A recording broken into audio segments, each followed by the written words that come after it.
ان کا تعلق چورہ شریف سے ہے، سجادہ نشین ہے چورہ شریف کے، جناب پیر سید اسد اللہ شاہ غالب صاحب۔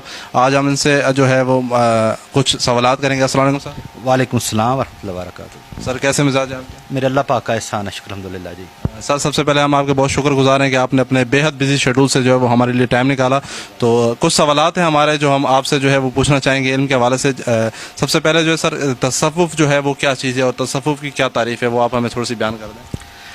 دیکھیں، تصوف شریعت اور طریقت کے مجموعے کا نام ہے۔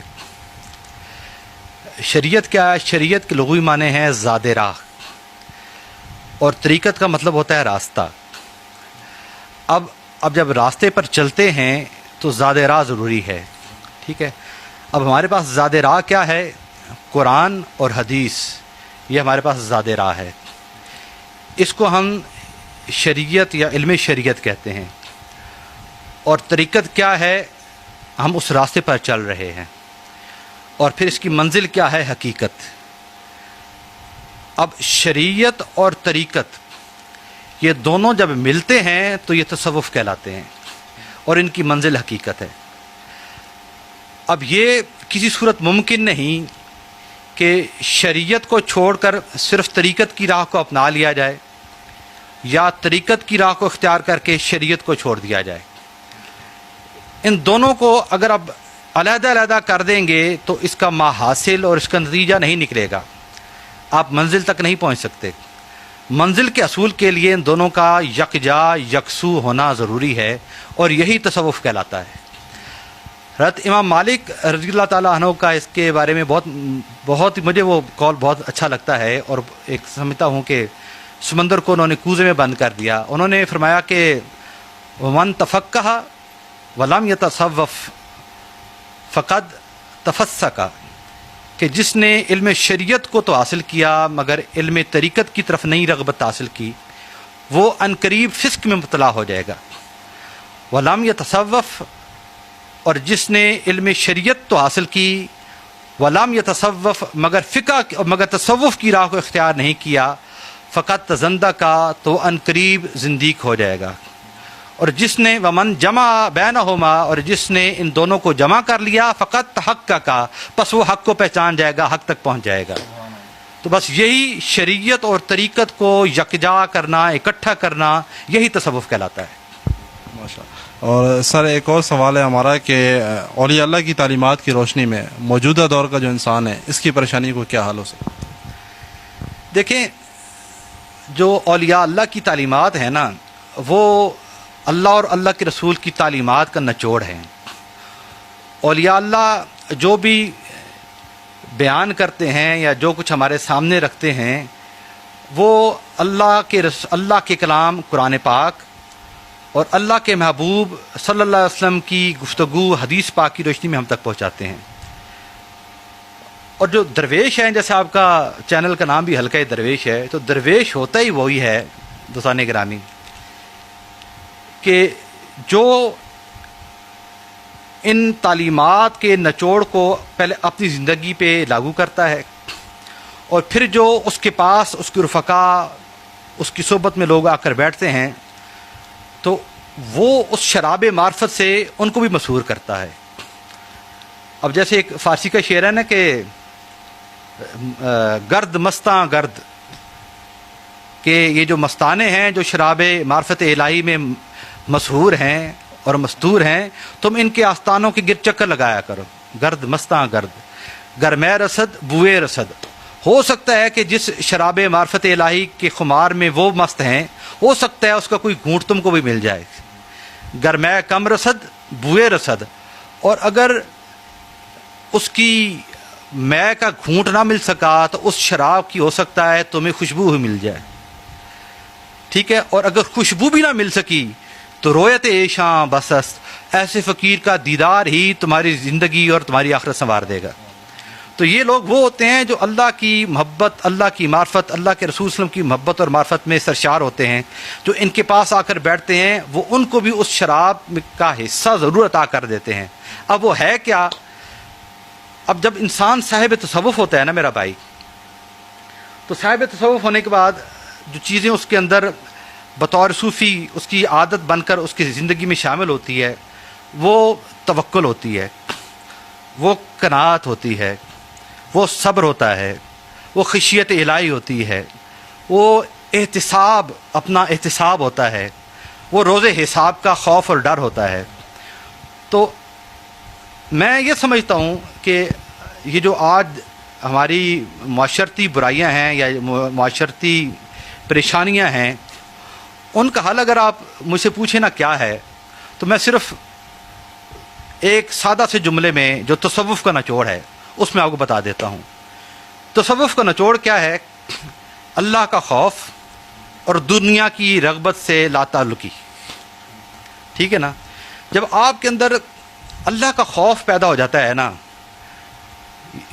آپ کے اندر جب اللہ کا خوف پیدا ہو جاتا ہے تو آپ کے اندر ایک لامحالہ اپنا احتساب کرنے کا ایک داعیہ، ایک جذبہ پیدا ہو جاتا ہے۔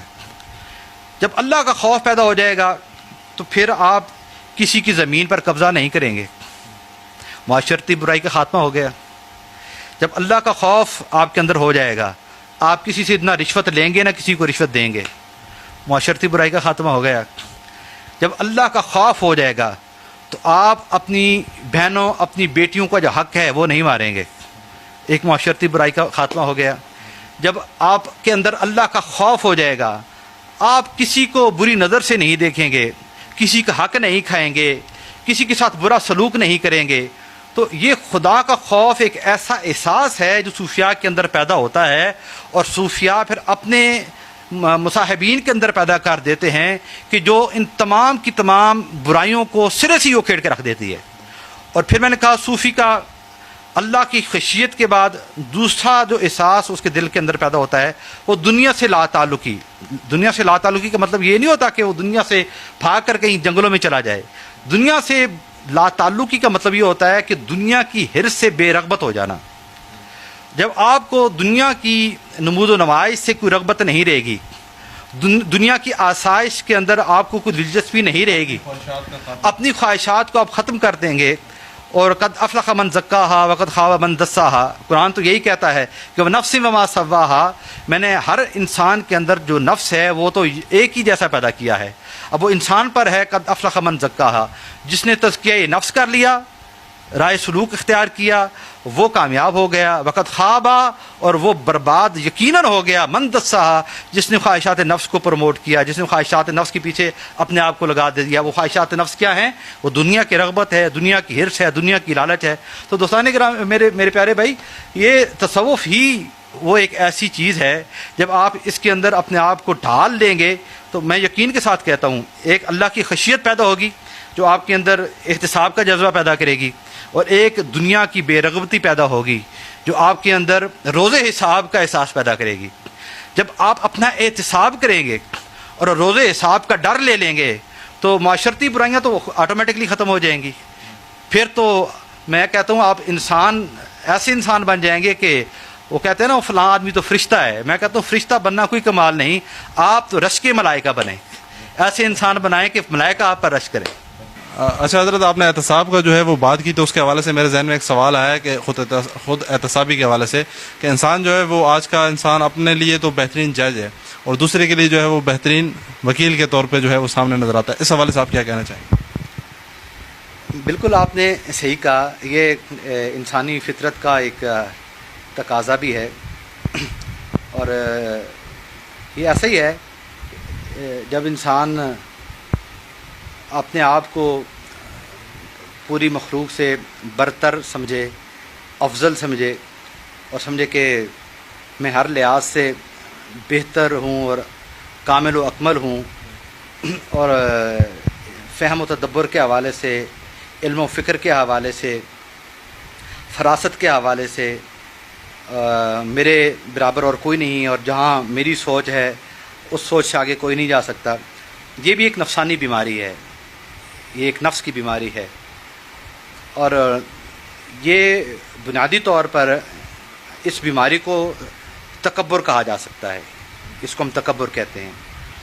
دیکھیں، صوفیاء یہ کہتے ہیں کہ انسان کے نفس میں بے حساب نفسانی بیماریاں ہیں، جیسے حرص کی ہے، ہوس کی ہے، دولت کی ہے، اقتدار کی ہے، اپنے بچوں کی ہے، بہت ساری نفسانی بیماریاں ہیں۔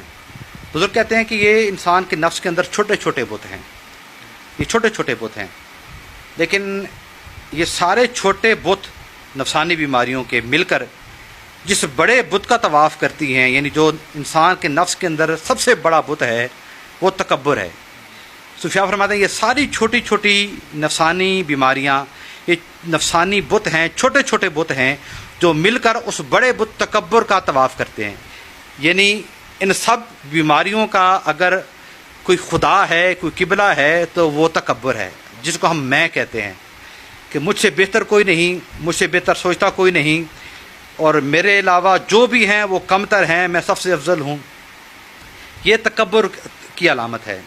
اور میں آپ کو ایک بات بتاؤں، میرے بزرگ، میرے والد گرامی فرماتے ہوتے تھے کہ اللہ پاک ظالم کو چھوٹ دے دیتا ہے، تھوڑی سی اس کے لیے رسی دراز کر دیتا ہے، اور توبہ کی توفیق مل جائے تو اس ظالم کی توبہ اللہ پاک قبول کر کے اس کو معافی بھی دے دیتا ہے۔ اللہ پاک، میرے والد صاحب فرماتے تھے کہ ظالم کا ظلم اللہ پاک معاف کر دیتا ہے، لیکن متکبر آدمی کا تکبر اللہ پاک کبھی معاف نہیں کرتا۔ یہ اتنی بڑی بیماری ہے۔ تو جو صوفیاء ہوتے ہیں نا میرے بھائی، آپ جب حلقے درویش میں آ کر بیٹھیں گے، کسی درویش کے حلقہ میں آ کر بیٹھیں گے، تو صوفیاء اللہ کی خشیت، اللہ کے حبیب صلی اللہ علیہ وسلم کی اتباع کا احساس اور داعیہ پیدا کرنے کے بعد جو سب سے پہلی چوٹ، جو سب سے پہلی ضرب لگاتے ہیں انسان کے نفس کے اوپر، وہ اس میں کے اوپر ہی لگاتے ہیں۔ کیونکہ جب تک میں آپ کے نفس کے اندر قائم ہے، تب تک آپ کسی اور نفسانی بیماری سے چھٹکارا حاصل نہیں کر سکتے۔ تو صوفیاء جو ہیں وہ سب سے پہلے آپ کی جو میں ہے اس پہ ضرب لگاتے ہیں، کیونکہ جب تک اس میں کا علاج نہیں ہوگا، یہ بت نہیں ٹوٹے گا، باقی بت ٹوٹ ہی نہیں سکتے۔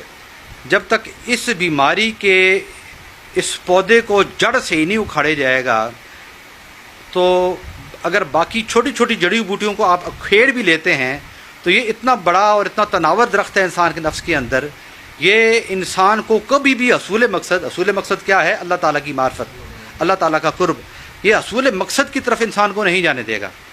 تو صوفیاء سب سے پہلے انسان کے نفس کے اندر اس میں، اس تکبر کے بت کو ہی پاش کرتے ہیں، پہلی ضرب اسی کو لگاتے ہیں۔ جب یہ میں انسان کے اندر سے نکل جاتی ہے تو پھر باقی چھوٹی چھوٹی جو بیماریاں ہیں وہ خود بخود ساتھ ختم ہو جاتی ہیں۔ میں آپ کو بات بتاؤں کہ آج ہم، جیسے آپ نے کہا نا کہ ہم اپنے آپ کو بہت افضل، بہت بہترین، بہت ہی کامل و اکمل سمجھتے ہیں۔ دنیا کے لوگوں کو، جو دوسرے ہمارے ساتھ لوگ ہوتے ہیں، ہم ان کو اپنے سے کم تر سمجھتے ہیں، اور بیسیکلی یہی وہ جو چیز ہے وہ ہمیں رجوع اللہ کی طرف جانے نہیں دیتی۔ یہی وہ میں، یہی وہ تکبر ہے جو ہمیں اللہ کی طرف لوٹتے ہوئے، اللہ کی طرف توبہ کرتے ہوئے ہمارے لیے مانے ہوتی ہے، ہمیں روکتی ہے۔ ایک شخص ہے خانہ کعبے کے دیوار کے ساتھ چمٹا ہوا ہے، اور اللہ پاک سے یہ آواز لگاتا ہے کہ اللہ پاک تو مجھے معاف فرما، تو میرے گناہوں کو معاف فرما۔ اللہ پاک، اس روئے زمین پر تیری جتنی بھی مخلوق ہے ان میں مجھ سے زیادہ گناہ گار کوئی نہیں، مجھ سے زیادہ خطا کار کوئی نہیں۔ باری تعالیٰ، یہ آسمان کے جتنے ستارے ہیں میرے گناہ اس سے زیادہ ہیں، یہ زمین کے جتنے ذرے ہیں میرے گناہ اس سے زیادہ ہیں، یہ سمندر کے جتنے قطرے ہیں اللہ پاک میرے گناہ اس سے بھی زیادہ ہیں۔ اللہ پاک تو غفور ہے، تو رحیم ہے، تو بخشش و مغفرت کرنے والا خدا ہے۔ باری تعالیٰ، میں تیرے گھر کی دیوار کے ساتھ کھڑے ہو کر تجھ سے بخشش و مغفرت طلب کرتا ہوں، میرے گناہ معاف فرما دے۔ وہ یہ آہ بکا کرتا ہے، نوجوان بے ہوش ہو جاتا ہے۔ جب ہوش آتا ہے پھر کھڑا ہوتا ہے، پھر اللہ پاک سے گریہ زاری کرتا ہے، اللہ پاک سے اپنے گناہوں کی بخشش اور توبہ طلب کرتا ہے، پھر بے ہوش ہو جاتا ہے۔ جب بے ہوش ہو جاتا ہے نا، ایک آدمی کہتا ہے کہ یار یہ کون اتنا گناہ گار، کون اتنا خطا کار ہے کہ جو رب سے اتنے گڑ گڑا کر رب سے معافی مانگ رہا ہے اور بخشش اور طلب مانگ رہا ہے اور بے ہوش ہو رہا ہے۔ تو چونکہ اس نوجوان نے اپنے چہرے پہ پردہ کیا ہوا تھا، اپنا چہرہ ڈھانپا ہوا تھا، نظر نہیں آ رہا تھا یہ نوجوان ہے کون۔ تو آدمی کہتا ہے میں جا کر یہ بے ہوش ہوا ہے، اس کے چہرے سے پردہ اٹھا کر دیکھوں تو صحیح کہ اتنا گناہ گار بندہ کون ہے۔ تو جیسے ہی وہ آدمی اس کے پاس جاتا ہے، وہ نوجوان بے ہوش ہو کر کعبے کے ساتھ گرا ہوا ہے، تو وہ آدمی جیسے اس کے چہرے سے پردہ اٹھاتا ہے تو دیکھتا کیا ہے کہ وقت کا امام زین العابدین ہے، امام حسین کے صاحبزادے، نواسۂ رسول، وقت کے امام، جن کی طہارت، جن کی عظمت اس وقت مسلم ہے، وہ اللہ تعالیٰ سے اتنی بخشش، اللہ تعالیٰ سے اتنی گڑ گڑا کر توبہ مانگ رہے ہیں. تو دوستان گرامی، یہ لوگ ہوتے ہیں جو رب کے قریب ہوتے ہیں. یاد رکھیں، جو رب کے جتنے قریب ہوگا وہ اپنے آپ کو سب سے کم تر سمجھے گا، اور جو شیطان سے زیادہ قریب ہوگا وہ اپنے آپ کو سب سے افضل اور برتر سمجھے گا. یہی ایک کلیہ ہے ہمارے پاس ماپنے کا کہ رب کے قریب کون ہے اور ابلیس کے نزدیک کون ہے. اور یاد رکھیں، ایک اور میں آپ کو کلیہ بتاؤں، جو رب کے قریب ہوگا نا وہ اللہ کی مخلوق کے بھی قریب ہوگا. رات کو آپ ساری رات جاگتے رہیں، تہجد پڑھتے رہیں، صلاۃ و تسبیح پڑھتے رہیں، قرآن پاک کی تلاوت کرتے رہیں، صبح نماز پڑھ کر مسجد سے نکلیں، اور اللہ کی مخلوق کو دیکھ کر اگر آپ کے شکن پر تیور آ جائیں، شکن پڑ جائے آپ کی زمین پر، تو سمجھ لیں رات کی عبادت اللہ کی بارگاہ میں قبول نہیں ہے. یاد رکھیں، رب کو وہی عبادت محبوب ہوتی ہے، رب کو وہی عبادت منظور ہوتی ہے جو عبادت بندے کو اس کی مخلوق سے قریب کر دے. حقوق العباد. میں یہ بات اس لیے کر رہا ہوں کہ بعض اوقات یہ جو عبادت میں کثرت ہے یہ بھی انسان کے اندر تکبر پیدا کرتی ہے. بندہ کرتا ہے کہ میں ساری رات شب گزار ہوں، میں شب بیدار ہوں، میں ساری رات عبادت کرتا ہوں، تو وہ لوگوں کو اپنے سے حیث سمجھتا ہے.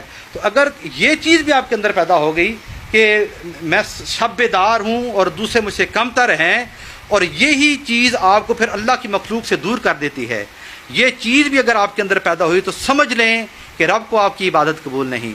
ارحم من فی الارض یرحم من فی السماء. تم زمین والوں سے مہربان ہو جاؤ، رب آسمان والا تم پر مہربان ہو جائے گا. ماشاءاللہ، بہت خوبصورت حضرت، ماشاءاللہ. جی تو ناظرین، آپ نے جو ہے وہ حضرت پیر سید اسد اللہ شاہ غالب صاحب گیلانی صاحب کی جو گفتگو ہے وہ آپ نے سنی. بہت ہی احسن انداز میں، بہت ہی پیارے انداز میں انہوں نے ہمیں سمجھایا. تزکیہ نفس کے حوالے سے، تصوف کے حوالے سے، اولیاء اللہ صوفیہ کرام کے حوالے سے جو انہوں نے ہمیں بتایا، تو ہم ان کے بہت شکر گزار ہیں.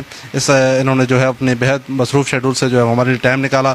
اگر آپ کو ویڈیو پسند آئی ہے تو اسے لائک اور شیئر ضرور کر دیجیے گا، اور مزید اس طرح کے پروگرامس دیکھنے کے لیے جو ہے ہمارا آفیشیل یوٹیوب چینل جو ہے حلقہ درویش، اور آفیشیل فیس بک پیج جو ہے اسے ضرور لائک اور سبسکرائب کر لیں. اگر آپ کا اس پروگرام کے حوالے سے کوئی سوال ہو، یا اس سے ہٹ کر آپ جو ہے وہ کوئی سوال پوچھنا چاہ رہے ہوں پیر صاحب سے یا اس پروگرام کے حوالے سے، تو آپ نیچے کمنٹ باکس میں بھی بتا سکتے ہیں. اور پیر صاحب کی جو فیس بک آئی ڈی ہے وہ بھی آپ کو ویڈیو کے ٹیگ میں مل جائے گی. آپ ڈائریکٹ جو ہے وہ پیر صاحب کے ان باکس میں بھی آپ میسج کر کے ان سے بھی جو ہے وہ آپ سوالات کر سکتے ہیں. تو بہت شکریہ آپ کا دوستو پروگرام دیکھنے کا. پھر انشاءاللہ کسی نئے پروگرام میں کسی نئی شخصیت کے ساتھ آپ سے ملاقات ہوگی. تب تک کے لیے مجھے دے اجازت. اپنا رکھیے گا بہت سارا خیال. اللہ حافظ.